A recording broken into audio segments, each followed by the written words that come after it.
Hello everyone and welcome to another Replica Airguns video. My name is Michael K and we're looking at a couple of airguns. One is made by Crosman, the NightStalker here, and the other is made by Umarex.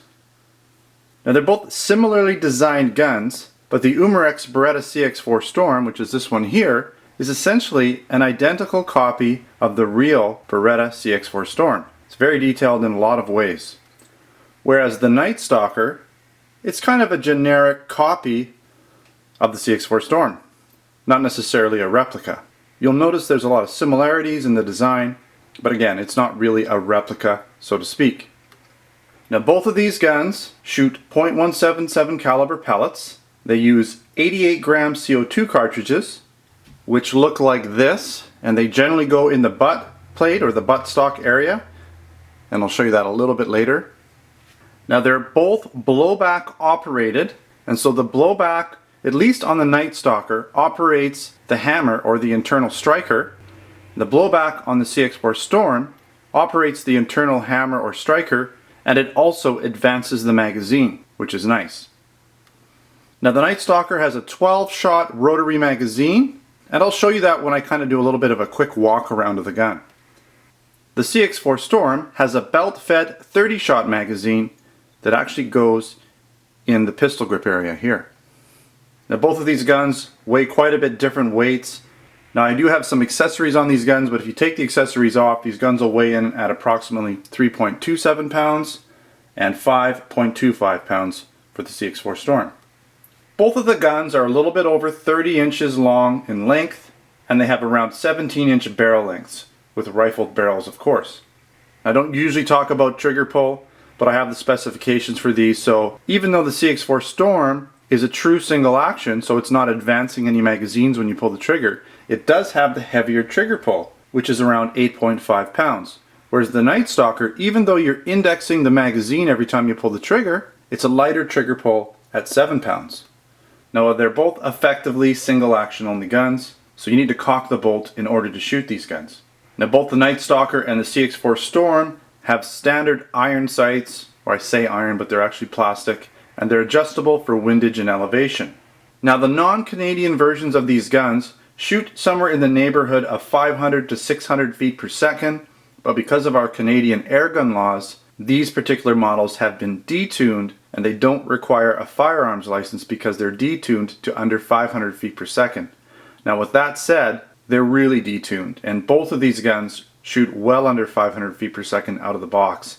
I'm going to be doing some chronographed and shooting tests in a later review, but I can tell you that both of these guns out of the box shoot closer to the 400 feet per second than the 500 feet per second. Now I have tuned up my NightStalker.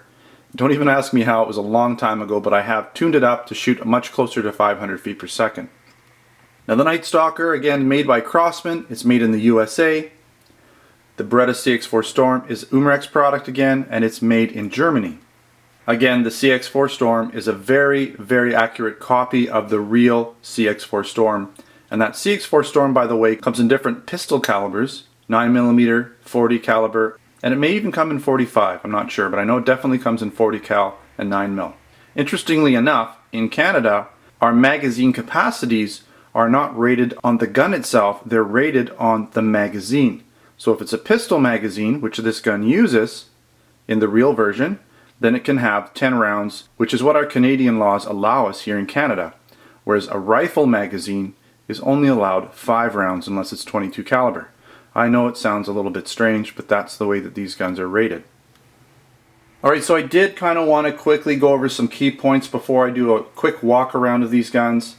Again, they're both blowback, but the CX4 Storm is the true blowback, and what I mean by that is when the blowback action happens, it also indexes or advances the magazine, the belt-fed magazine, lining up a new pellet ready to shoot. So all you got to do is pull the trigger and the gun fires. Whereas the NightStalker, the blowback will cock the hammer, the internal hammer, but when you pull the trigger, it rotates the rotary magazine, then aligning a new pellet to be shot. Again, the NightStalker has the top-fed magazine here, it's rotary, whereas the CX4 Storm has the belt-fed pistol magazine. Now even though these guns are quite a bit different in how they're designed, they look similar. The NightStalker is a much less expensive gun, probably about a third the cost, of the CX4 Storm. Both of these guns get the job done really nicely, and they both shoot very well. Now unfortunately, from what I can tell by looking online, it doesn't look like the NightStalker is being produced anymore by Crosman. So if you're planning on purchasing a NightStalker, you may have to do so from some older stock that may be kicking around or possibly used. Now from what I can tell, the Umarex CX4 Storm is currently in production, and I may even be selling this one on my website. We'll see if I can line something up. So stay posted and maybe check the website if you're interested in this style of gun. Maybe take a look and see if I have one available for you. Also, both of these guns come in tactical versions. What you're looking at here is some aftermarket stuff that I've put on these guns, but they come pretty much standard without any bells and whistles, but you can buy a tactical version, or you could buy a tactical version at one point for the NightStalker that had some accessories like a bipod, scope, and tactical light. Similar to the CX4 Storm, it came with some other accessories as well. Okay, we're going to do a quick walk around of the Beretta CX4 Storm. I'm not going to go over too much detail. I just want to show you some of the operational parts on this gun. Now the magazine can be ejected. Now you can't push it from this side. You have to push it from this side. The magazine comes out. You can see here, belt fed magazine, 30 rounds. Very cool. You have your safety. You can access it from either side. When you do it, obviously with the red showing, that means it's live, ready to shoot. Now it's in safe mode. This is the charging handle, or the bolt.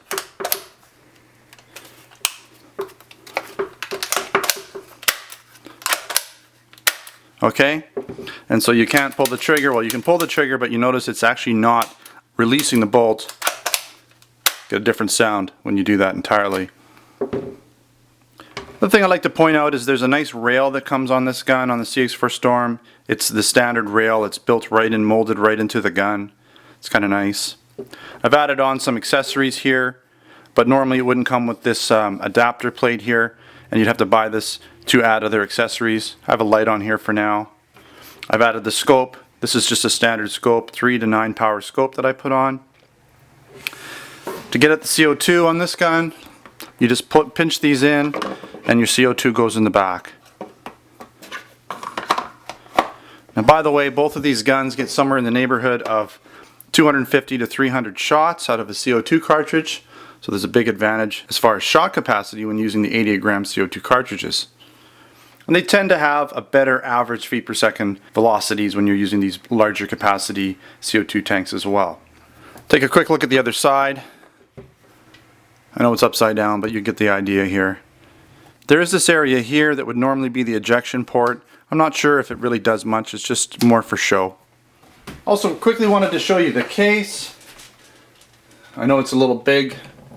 You can see here, this is the same case that the actual CX4 Storm comes in. And the reason I know that is because I purchased this gun off of somebody that had both the pellet gun and the 40 cal version, and the case was identical for both. Okay, so I've got my Crosman NightStalker here, and first off I just want to apologize for the screw here. I didn't have anything else, but I wanted to doll up this gun a little bit, put a sort of a suppressor or fake suppressor or muzzle brake on here. Now this gun doesn't come standard with really any kind of a rail other than it sort of has this dovetail rail on here, so you could attach maybe a dovetail adapter to a Picatinny style rail. Now I used just something I had lying around and screwed it in to put my red dot on. It seems to work. I didn't mention this, but on both of these guns they do have the different sort of sights. I'm not sure what you really call them, but they flip up and they're adjustable. I took the actual sights out on this gun. There's no sights left in it anymore because I didn't need them because I was using the red dot. Now to load this gun, you have the rotary magazine. Pull that out. You can see it has pellets in it already. No CO2 mind you, but pellets. Gotta pop it in front first.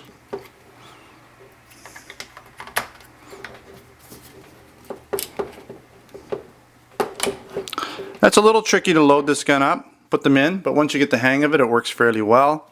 Again, charging handle needs to be pre-cocked. To shoot this gun, you have your safety here.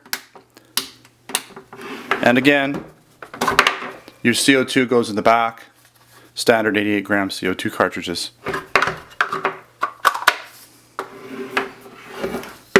Not really much going on the other side. By the way, this is for getting access to, if there's a jam in the gun, I forget exactly how it works, but you can use this to access, or to help you access getting jams out of this gun if for some reason a pellet gets jammed between the magazine and the barrel. Okay, so I'm going to go over some of the pros and cons for each of these guns. We'll start out with the pros for the Umarex CX4 Storm. Well, it's nice that it's made in Germany, and as you know, typically German products are generally very well made. This gun is no exception. Again, it's a very detailed and excellent replica or reproduction of the real Beretta CX4 Storm.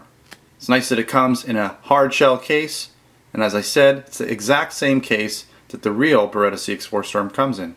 Out of the box, it comes with adjustable sights for windage and elevation, but again, you can add a scope if you so choose.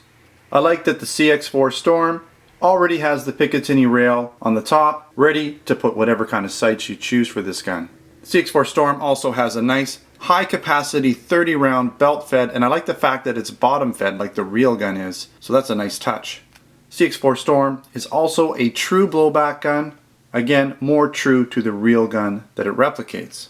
Now with the 88 gram CO2 cartridges, you're going to spend less time installing CO2 and more time shooting.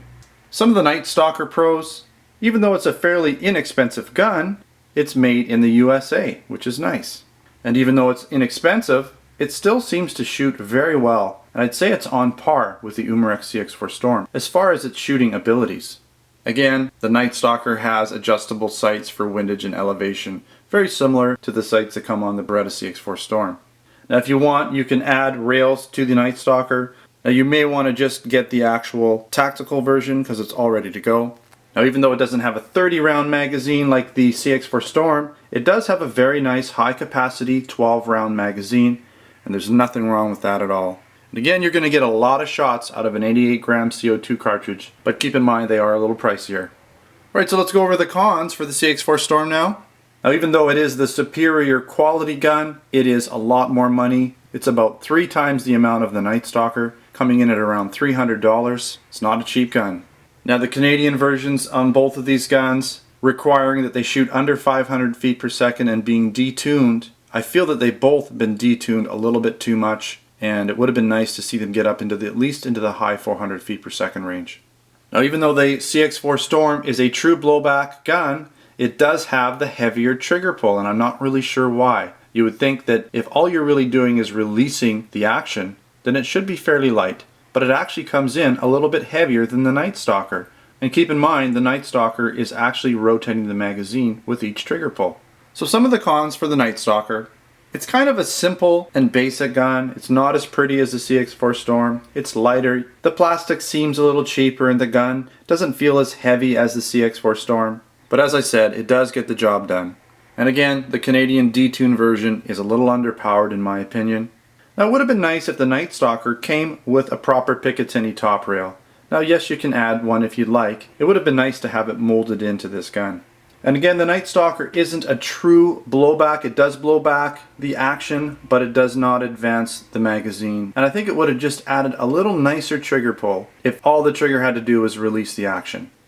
Alright, so that wraps up this tabletop review of the Umarex Beretta CX4 Storm and the Crosman NightStalker. Now keep an eye out. I hope to be doing a shooting review for both of these guns shortly. I'm hoping to do this over the Christmas break if I have a chance to. And again, I'm not sure if I'm going to be selling the Beretta CX4 Storm, but there is a possibility that I might be selling it. So keep an eye out for that one in the Replica Airgun store. If you haven't subscribed to my YouTube channel, please do. And if you have a Twitter or Facebook account, you'll also find me on Twitter and Facebook. My username is Replica Airguns. Thanks again for watching another Replica Airguns video, and until next time, take care.